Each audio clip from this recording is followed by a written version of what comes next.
천천히요. 시작.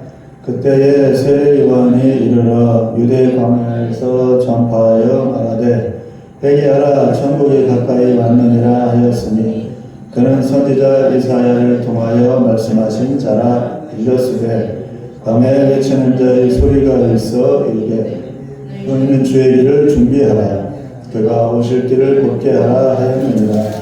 이 요한은 낙타 털 옷을 입고 허리에 가죽띠를 띠고 음식은 메뚜기와 석청이었더라.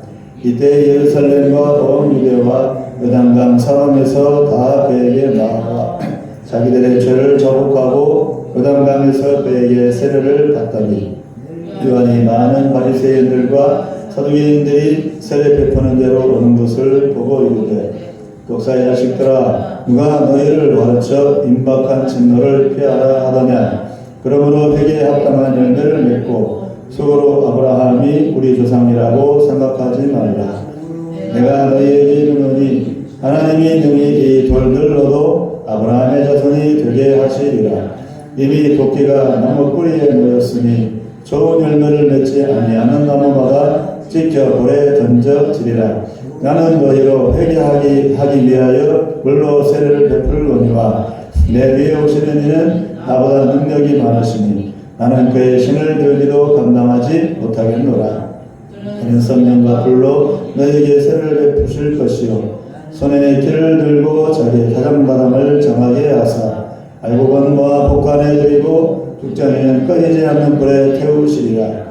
이때 예수께서 갈릴리로부터 요단강에 이르러 요한에게 세례를 받으려 하시니 요한이 말려 이르되 내가 당신에게서 세례를 받아야 할 터인데 당신이 내게로 오시나이까. 예수께서 대답하여 이르시되 이제 허락하라. 우리가 이와 같이 하여 모든 의를 이루는 것이 합당하니라 하시니 예 요한이 허락하는지라.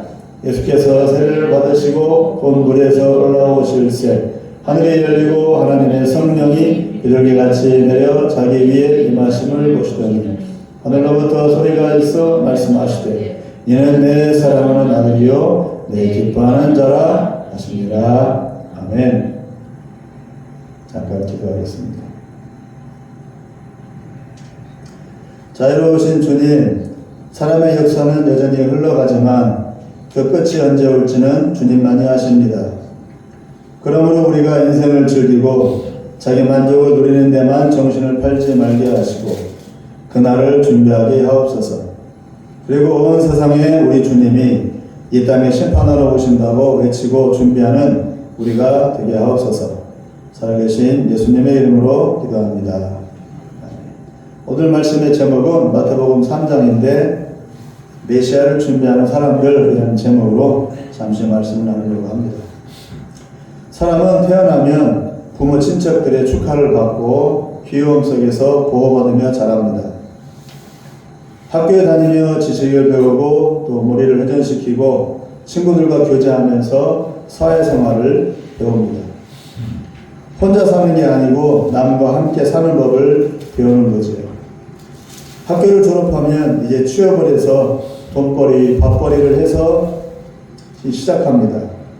이제까지 부모 덕에 먹고 살았지만 이제부터는 스스로 돈을 벌어서 제 밥벌이를 하고 더 나아가 부모를 공양하게 됩니다. 그리고 자리 잡으면 시집장가 가서 짝을 만나 가정을 꾸리고 자식을 낳고 다시 부모가 되어 그 자식들 뒷바라지에 남은 생애를 다 쏟아붓습니다. 이게 인생입니다.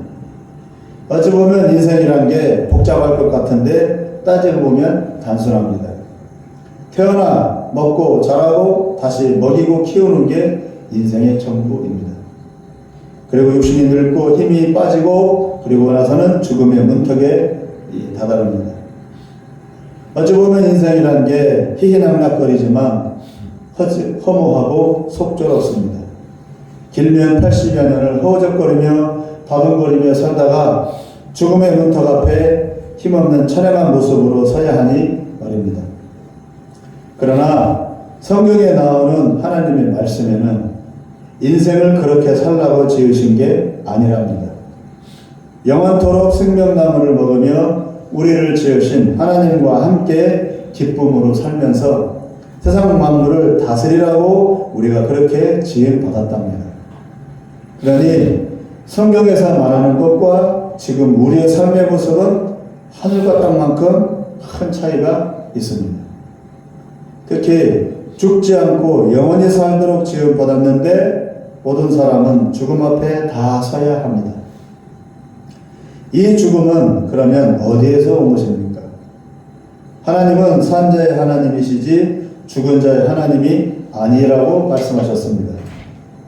하나님은 죽음을 만들지 않았고 하나님께는 죽음이 없습니다. 다만 하나님 안에 거하지 않고 하나님과 관계가 끊어지면 영생과는 단절되어 결국 육신은 병들고 쇠하고 죽는 것입니다. 왜 일이 되었습니까? 아담과 하와가 하나님의 말씀에 불순종해서 사단이 그 틈을 타고 들어와 우리의 인생을 조롱하고 질병과 근심을 주고 결국 죽음으로 내몰아가기 때문입니다. 서로 싸우게 하고 분내게 하고 미워하게 하고 하나님의 창조 질서를 어지럽히고 쑥대밭으로 만드는 게 바로 사단이 하는 일입니다. 그래서 인생은 고해의 바다라고 하였고 죽어야만 쉰다고 합니다. 그러나 이 모든 문제들의 원인은 불순종의 죄입니다. 이 근본적인 문제가 해결이 안 되면 아무리 애쓰고 노력하고 잘 살아보려고 해도 뜻대로 안 됩니다.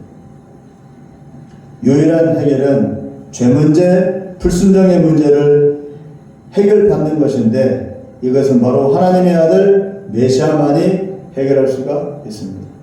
옛날 우리나라 1970년대, 60년대 새마을운동이 시작됐습니다. 제가 어릴 때도 자갈역사 한다고 새마을운동이 많이 시작됐었습니다. 그래서 우리나라의 모토는 뭐냐? 잘 살아보세요. 그죠? 잘 살아보세요. 그래서 맨 처음에 하는 일은 초가집을 다 뜯어치우고 쓰레트집으로 다 올리는 것이었어요. 그래서 우리나라 목적은 오직 잘 살아보세요. 잘 살아보세요. 하루 밥새 끝에 못 먹던 시절에서 벗어나 하루빨리 잘 살아보세요. 그래서 뭐가 나왔어요? 통일부도 나왔어요. 지금은 삼광배가 제일 좋은 거예요. 근데 삼광보다 더 좋은 벼가 있대요. 삼광배는 키가 커, 머리가 잘 없신데. 지금 나오는 벼도 다른 벼더라고. 이름도 잊어버렸는데, 다른 벼도 다 농사할 때, 우리 집만 삼광배를 짓고 있더라고. 마산 삼광배가 좋은데, 안 엎치는 벼 같아서 키가 작아가지고. 그런 벼가 있고 있어요. 어쨌거나 그렇게 우리나라의 목적은 잘 살아보세요. 어떻게나 잘 살아보세요. 엎어서 깨지는 어쨌거나 잘 살아보세요. 그래서 결국은 잘 살게 됐어요. 그런데 그 무렵에 박정희 대통령한테 이 예수 믿으라고 전도한 사람이 많았어요.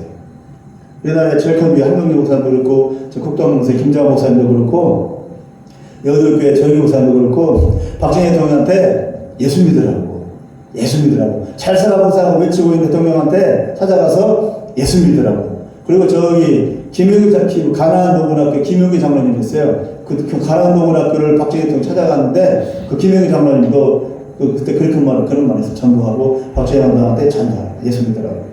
그래서 박정희 대통령한테 전도한 사람이 되게 많아요, 목사님들이. 그럼에도 불구하고 박정희 대통령이 교회는 좋아하고 예수님은 좋아하지만 믿지는 않았어요. 믿지 않을 가운데에서 잘 살아보세요. 결국 우리나라가 잘 살게 되었어요. 잘 살게 된 결과 우리나라 어떻게 됐어요? 좌파로 비례해졌어요. 그때 많은 목사님들이 박정희 대통령한테 잘 살아보세요 하지만 거기 플러스 예수님도 믿어야 합니다. 예수를 믿어야 합니다. 그 말을 들었더라면 잘 사는 것과 함께 이렇게 기울이진 않았을 거예요. 정신 바짝 차리고 제대로 되었을 텐데. 근데 박정희 대통령 오로지 한 가지 뭐예요? 오직 잘 살아보세요. 그거에만 신경 썼어요. 국신도 잘 살아요. 잘 먹고 잘 사는 거. 그러나 우리 영적인 문제에 대해서는 신경 안 썼어요. 왜? 그거 모르니까. 예수를 믿고 영적인 문제가 신경을 썼더라면 그럼 미국처럼 그렇게 기독교적인 배경 속에서 큰 나라가 되었을 텐데 우리나라 기독교는 뿌리가 없어진 거예요. 잘 먹고 잘 살아요. 교회도 결국은 교회까지도 잘 먹고 잘 사는 거에 휩쓸려 가가지고 교회도 그냥 타락해버리는 물질주의에 그냥 쓸려가버리는 그런 꼴이 되어 우리나라 교회도 결국은 돈이 훔쳐거야. 그렇게 되고 우리가 많았어요. 우리나라가 잘 살게 되고 선진국에 들어서게 됐지만 중요한 문제 뭐요? 영적인 문제, 신앙의 문제, 하나님과의 관계 문제는 소홀한 결과 지금 우리나라가 이런 상황이 되어버리고 말았습니다. 발 문제, 무슨 문제? 죄 문제. 영적인 문제는 해결하지 못한 거예요. 가난의 문제는 해결했지만 가난의 문제 해결된다고 인생이 행복하지 않아요. 왜? 다 죽어나가요. 다 어차피 병들고. 그리고 결국은 사람이 잘 먹고 잘 살게 되면 결국은 다 하나님 떠나게 되고 교만하게 되고 엉뚱한 짓 하게 돼요. 그걸 뻔히 알면서도 그걸 놓쳐버리고 말았어요. 그래서 예수님이 하나님의 아들로 이 세상에 오셨고 십자가의 제물이 되어 죽으시고 부활하시고 승천하시면서 다시 오실 그날을 준비하고 있으라고 신신당부를 하고 떠나셨습니다. 이 예수님을 준비한 한 사람이 있었으니 오늘 바로 우리가 읽은 본문의 주인공인 세례 요한이라는 사람입니다. 이름이 요한인데 사람들에게 세례를 주는 사람이라는 뜻에서 세례 요한 또는 침례 요한이라고 불려진 것입니다. 세례 요한은 처음 어머니 뱃속에서부터 임신되기 전부터 하나님이 선택해서 태어난 사람입니다. 비록 신분이 대제사장, 지금의 대법원장의 아들이었지만 그것은 중요한 게 아니었고 중요한 것은 그가 하나님에 의해 선택받았고 이를 위해서 태어났다는 점입니다. 세례 요한이 태어난 목적은 오직 하나님의 한 가지 목적을 위해서 태어납니다. 세례 요한은 대제사장의 아들이지만 이 아들이라는 신분과 재산을 다 버리고 광야로 들어가 가난하고 헐벗고 황량한 반면 오직 기도하고 말씀 묵상하고 하나님의 뜻을 구하고 실천하는 그 SNF파 무리들에게 들어가 어려서부터 그들과 따로 무리를 지어 공동체 생활을 했습니다. 그의 기도와 고행의 목적과 방향은 오직 하나, 메시아 구원자의 오심을 준비하는 것이었습니다. 그의 인생의 목적은 그것이었어요. 그러라고 하나님은 세례 요한을 태어나게 하셨고 뱃속에서부터 성령 충만케 하셨고 집을 떠나 그렇게 키우셨습니다. 그가 돌아와 맨 처음 한 일은 회개하라 였습니다. 1, 2절을 같이 읽겠습니다. 시작.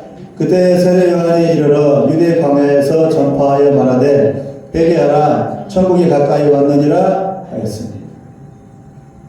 왜냐하면 모세 율법을 지킨다고 하면서도 그 마음에는 하나님을 경외하지 않았고 이웃을 사랑하지 못했고 이방인들에게 하나님을 나타내지 못하고 있었기 때문입니다. 누가요? 유대인들이. 하나님을 알고 섬기는 유일한 민족으로서 유대인들은 자신들의 책임과 의무를 까마득히 잊어버리고 어떻게 하면 잘 살까? 어떻게 하면 떵떵거리며 누려볼까? 어떻게 하면 다른 나라들처럼 의시되며 폼나게 살아볼까만 생각하다가 결국 타락하고 신앙도 잃어버리고 큰 나라에 짓밟히는 신세가 되어버렸습니다. 마치 우리나라처럼. 우리나라 우리 민족이 그랬죠. 전쟁 직후 일제 36년 지나서 6.25 전쟁 직후 그냥 잿더미가 된 나라에서 오로지 잘 먹고 잘 사는 것만 유일한 희망이었죠. 그렇게 됐어요. 그럼 해결됐어. 그래서 결국 지금 이 나라가 정상이냐고요. 제대로 가고 있냐고요. 영적으로는 완전히 다 무너져 내리고 있습니다. 신앙적으로는 다 무너져 내리고 있습니다. 차라리 못 사는 게 차라리 나을 뻔했어요.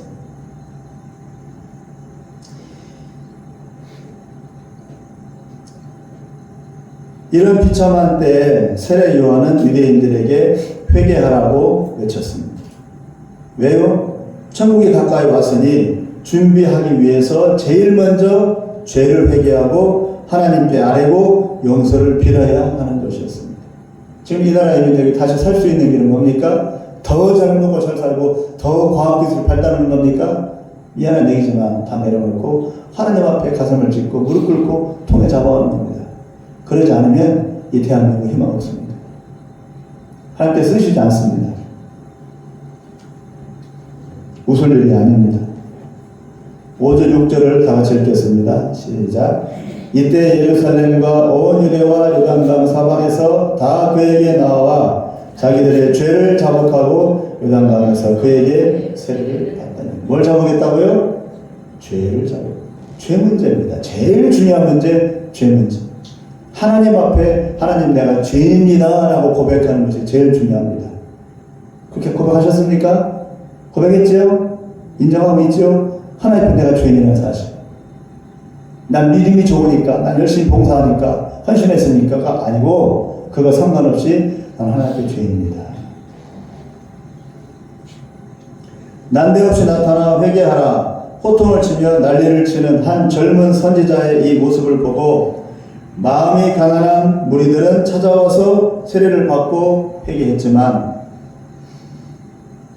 기득권 세력들은 반감을 갖고 세례 요한을 함정에 빠뜨려 얽어서 잡아 죽이려고만 했습니다. 회개할 생각을 하지 않고 자기 기득권을 유지하기 위해서. 7절을 한번 읽어보겠습니다. 시작. 요한이 많은 바리새인들과 사두개인들이 세례 베푸는 데로 오는 것을 보고 이르되 독사의 자식들아 누가 너희를 가르쳐 임박한 진노를 피하라 하더냐. 세례 요한은 마구 그들을 나무라며 꾸짖었습니다. 위선자들이라고 쓰레기 같은 인간들이라고 지도자들을 몰아세웠습니다.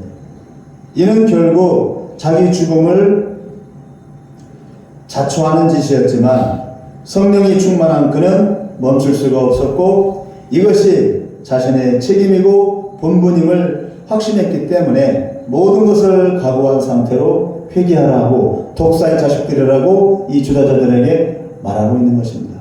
이렇게 하면 어떻게 선자는 이 세례는 어떻게 돼요? 죽어요. 힘이 없잖아요. 세례가. 힘 있는 사람들한테 독사 자식들한테 욕을 하고 있습니다. 지금 시대도 마찬가지입니다. 지금 시대에도 잘 먹고 잘 살아요. 우리나라 선진국이에요. 우리나라에 10번째로 잘 사는 나라예요. 아주 강국입니다. 이렇게 잘 사는 사람들한테 회개하라고 죄를 고백하라고 다 내려놓고 하나님 앞에 빈손 빈 마음으로 나오라고 하면 듣겠습니까? 예수님에 대한 얘기는 그 얘기인데 듣겠냐고요. 택도 없는 것이지. 지금도 교회가 많은 사람이 교회를 다니고 있어요. 그럼에도 불구하고 하나님 앞에 정말 가슴을 찌르며 난 죄입니다. 통해 잡아간 사람이 있을까? 많지 않을 것 같아요. 자기 가지고 있는 거, 고급차, 좋은 집, 잘 나가는 자식들, 탄탄대로 사회생활하는 거, 그걸 어떻게 내려놔? 어떻게 읽은 건데?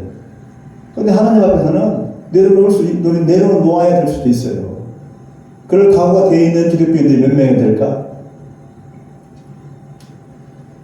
가장 중요한 우리 11절을 읽어보겠습니다. 11절요.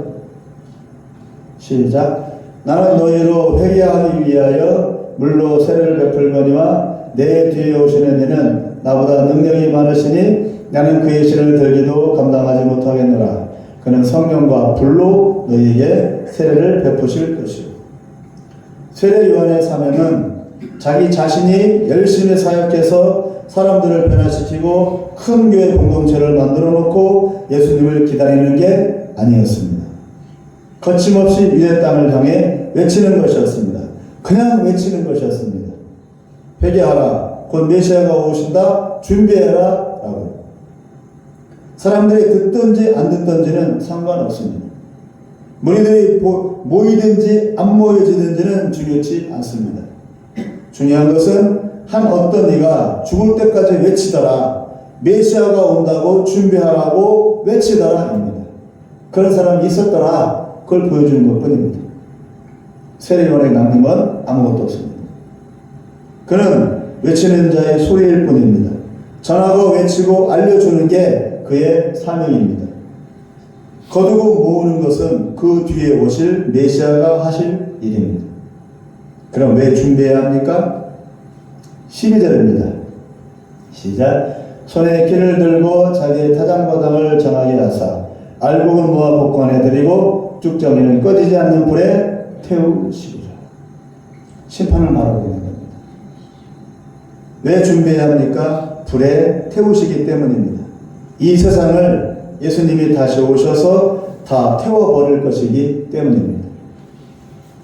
세례요한이 사라지고 나서 예수님은 유대 땅에 등장하셔서 자신의 일을 수행하셨습니다. 그 전에 예수님은 하나님께로부터 하나님의 아들로 인정을 받았고 온 유대인들에게 이가 바로 세례 요한이 준비하라고 했던 나의 아들이라고 하나님이 직접 말씀해 주셨습니다. 그려도 나옵니까? 17절입니다. 시작. 하늘로부터 소리가 있어 말씀하시되 이는 내 사랑하는 아들이요 내 기뻐하는 자라 하십니다. 세례 요한이 증거했던 바로 그분을 누가 또 확증해 주고 있는 거예요? 하나님이 직접 내 아들이라, 내 아들의 말을 들어라, 내가 보낸 나의 사자, 나의 구원자다, 너희를 구원할 구원하다, 나의 분이십니다 라고 하나님이 확증해 주고 있는 거예요. 이 말은 바로 누구를 확증해 주고 있는 거예요? 세례 요한이 했던 그 말을 하나님이 직접 확증해 주고 있는 거예요. 세례 요한이 맞다. 너희는 세례 요한을 잡아 죽였지만 그러나 세례 요한이 했던 그 모든 말이 맞다. 세례 요한은 아무것도 없다. 가진 것도 없다. 무리도 없다. 교회도 없다. 재산도 없다. 세력도 없다. 외치는 자의 소리로 외치기만 했다. 너희들은 세례 요한을 무시하지. 그러나 세례 요한이 한 말이 맞아. 너희는 세례 요한의 말을 들었어야 돼. 라고 확증해 주고 있는 거예요. 하나님이. 그러므로 우리가 진리의 말씀을 선포하고 복음을 증거할 때 내 손에 무엇이 주어질까? 이를 통해서 사람들이 얼마나 많이 모일까를 생각할 필요는 없어요. 우리 할 일은 뭐예요? 그냥 복음을 증거하고 외치는 것 뿐이에요. 그게 우리에게 주신 하나님의 명령이니까. 증거하고 결실은 누가 얻을지는 모르겠어요. 그게 우리가 할 일이에요. 사람들은 단기 선교 가서, 이번에 타지키스탄 갔을 때 단기 선교 가서 복음을 전하고 외치고 그러면은 사람들은 그래요. 그러면 네 교회는 얼마나 부흥이 되느냐? 네 교회가 네가 밖에 나가서 단기선교하는 것과 무슨 상관이 있느냐? 없어요. 단기선교 밴드 하도 우리 교회 부흥되는 거 없어요. 그러면 하나님이 그러면 보상해줘야지. 이거 바라고 가요? 이거 바라고 안 가요? 하나님 가라고 하니까 가는 거예요. 가서 마음껏 복음 전하고 영혼들 만나고 영혼들과 함께 울고 떠들고 춤추고 노래하고 복음 전하고 영접하고 그러다 오는 거예요. 또 오면 끝나고 여기 와서 다시 또 내일을 또 해야 돼요. 그럼 왜 그렇게 하느냐? 사람들 보기 그래요. 하나님 하라고 하는 거예요. 세례요한도 마찬가지예요. 대제사장 아들로 태어났어요. 부경원을 누릴 수 있어요. 근데 하나님 뱃속에서부터 택함을 받았어요. 그리고 6살에 부모 곁을 떠나가지고 광야로 나가가지고 그 개고생을 하면서 살았어요. 그리고 와서는 뭐예요? 돌아와서는 아무것도 없어요.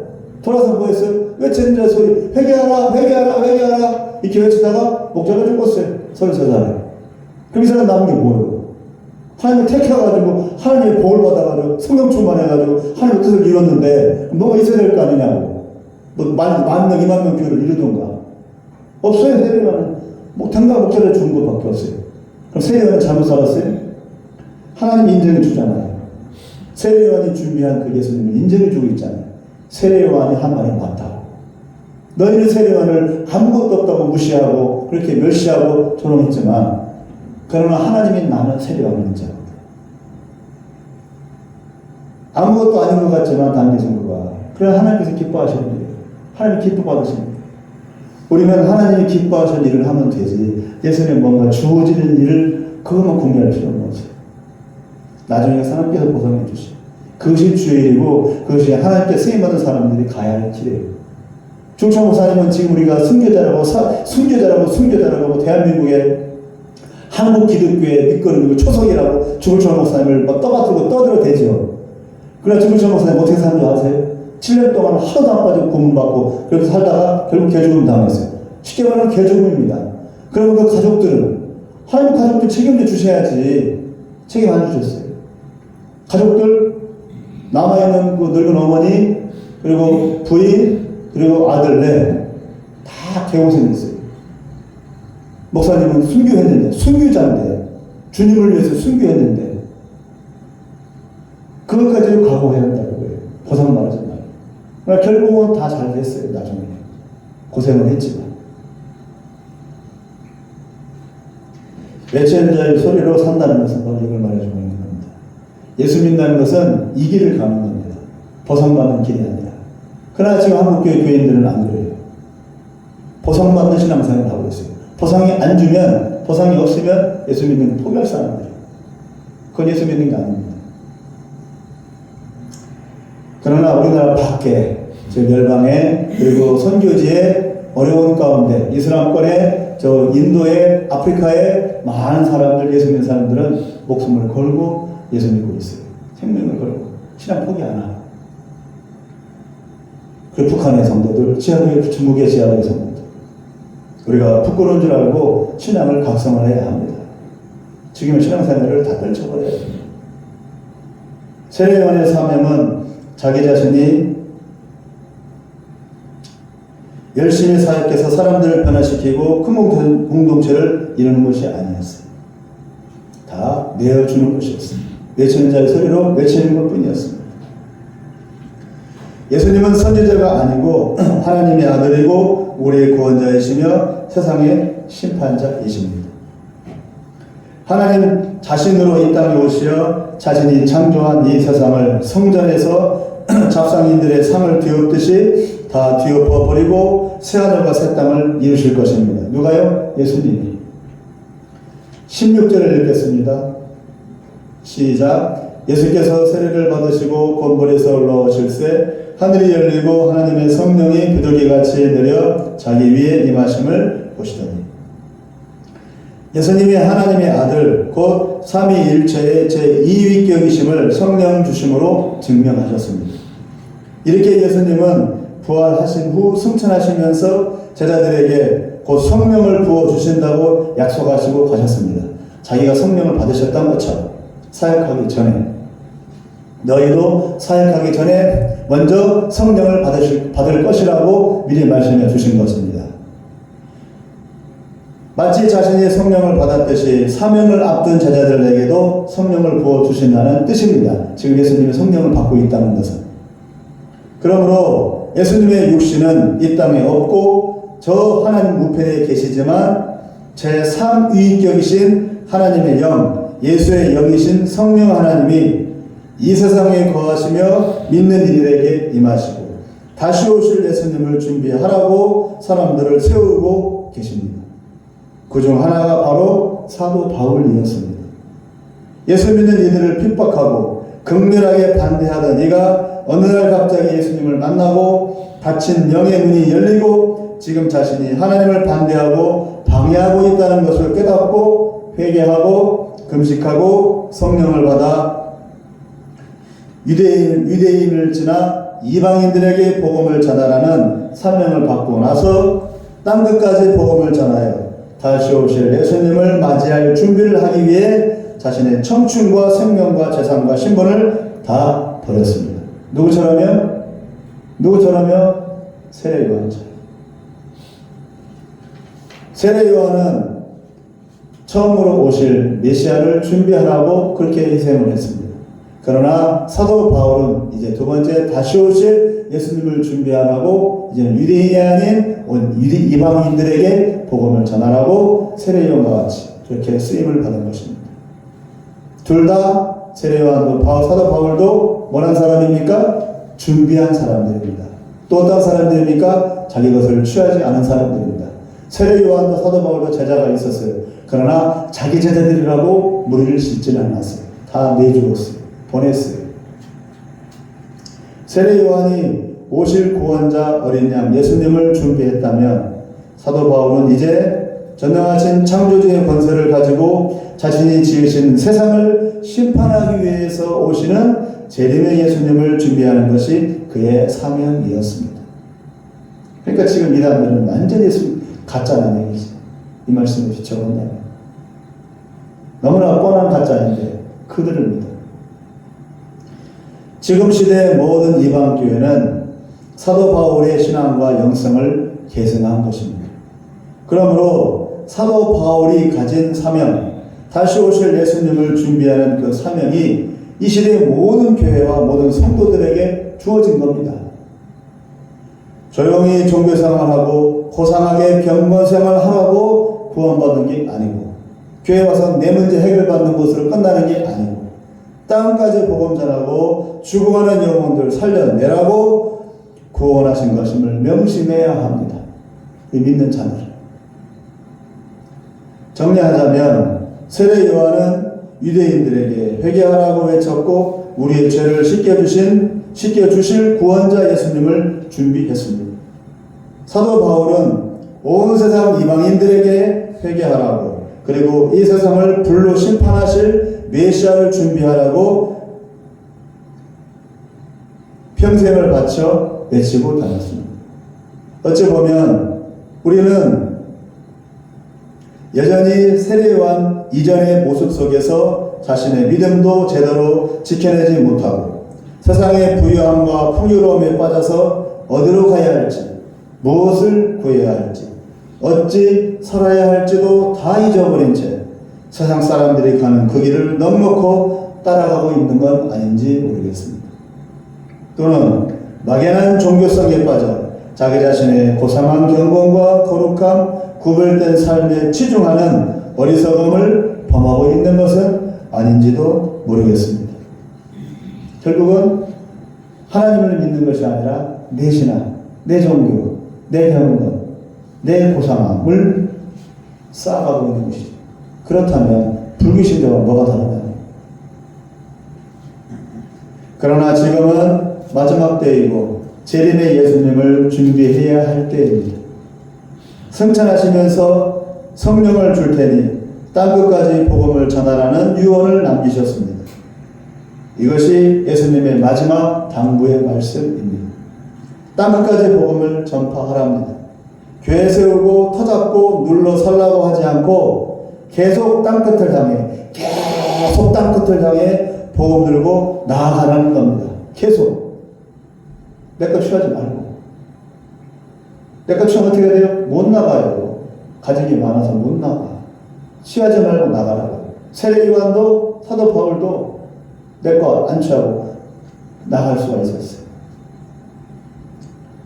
졸지도 않았죠. 당연히. 이것이 마지막 때에 두 번째 오실 예수님을 맞이하는 성도의 바른 자세입니다. 어떻게 하면 내가 교회 생활 직분 올라가고 내 것 취할까? 내 자식들 잘 되고 내 직장 잘 되고 내 사회적인 입지 단단히 굳어져가면서 어떻게 하면 이 세상에서 누리며 살까? 그건 성경과 정반대로 가는 겁니다. 그건 기독교가 아니에요.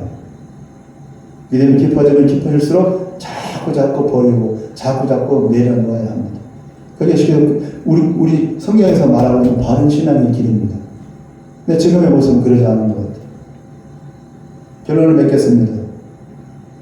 인생이 가장 잘 사는 비결은 예수님을 믿는 것이고 더 나아가 다시 오실 예수님을 준비하며 기다리는 것입니다. 말씀을 통해 성령님의 음성을 듣고 성령님과 소통하며 내 삶의 방향을 영생과 주님의 나라를 향해 두어야 실족하지 않을 수가 있습니다. 방향을 이렇게 잡고 있어야 돼요. 그 방향을 잃어버리면 아무리 잘 믿는 것 같아도 잘 믿는 게 아니에요. 예수님을 기다리는 삶이 지치거나 낙심스럽지 않기 위해서는 세례 요한과 같이 사도 바울과 같이 성령 충만해야 합니다. 기다리는 것은 힘들고 사람을 지치고 낙심하게 합니다. 16절에 나와 있듯이 예수님도 성령을 충만히 받으셔서 자신의 재물되는 사역을 완수하셨듯이 우리 역시 사명 이전에 성령의 충만을 받아 내적으로 충만하고 외적으로 정돈된 그런 상태를 갖출 때 끝을 향한 전진이 가능할 것입니다. 주님 오실 때까지 우리를 위로하시고 돌보시고 이끄시고 인도하시는 그 성령의 충만함이 우리 모두에게 임하여 우리를 통해 하나님의 마지막 뜻이 이루어지기를 간절히 소망합니다. 기도하겠습니다. 자, 이러신 하나님 아버지, 세례 요한의 모습을 살펴보면서 또한 사도 바울의 모습을 살펴보았습니다. 두 사람의 공통점은 예수님을 준비하는 삶이었습니다. 우리 교회가, 개신교회가 바로 사도 바울의 신앙 전통을 따라서 만들어졌습니다. 그렇다면 우리의 신앙도 역시 사도 바울의 그 영성과 신앙의 방향을 그대로 따라가야 할 것입니다. 그럼에도 불구하고 우리 신앙의 모습이 현실에 안주해 있고 이 삶에, 주어진 이 삶에 어떻게 하면 평안히 안정된 삶을 살아갈 것인가에만 몰두해 있다면 사도 바울의 길을 따르고 있다라고 볼 수가 없을 것입니다. 세례 요한과 같이, 사도 바울과 같이 이제 마지막 때가 다가오고 있는 이때에 다시 오실 예수님을 맞이하고 준비하는 그런 삶을 살아가게 하여 주옵소서. 그러기 위해서는 우리가 치렁치렁 매달고 주렁주렁 매달고 있는 것들을 내려놓고 그리고 나를 부인하는 그런 믿음의 삶을 살아야 할 것입니다. 더 끝을 바라보고 더욱 주의 나라를 바라보고 다시 오실 예수님을 준비하는 우리의 믿음의 삶이 될 수 있도록 오늘 더욱더 성령께서 강권하시고 주장하시고 인도하여 주옵소서.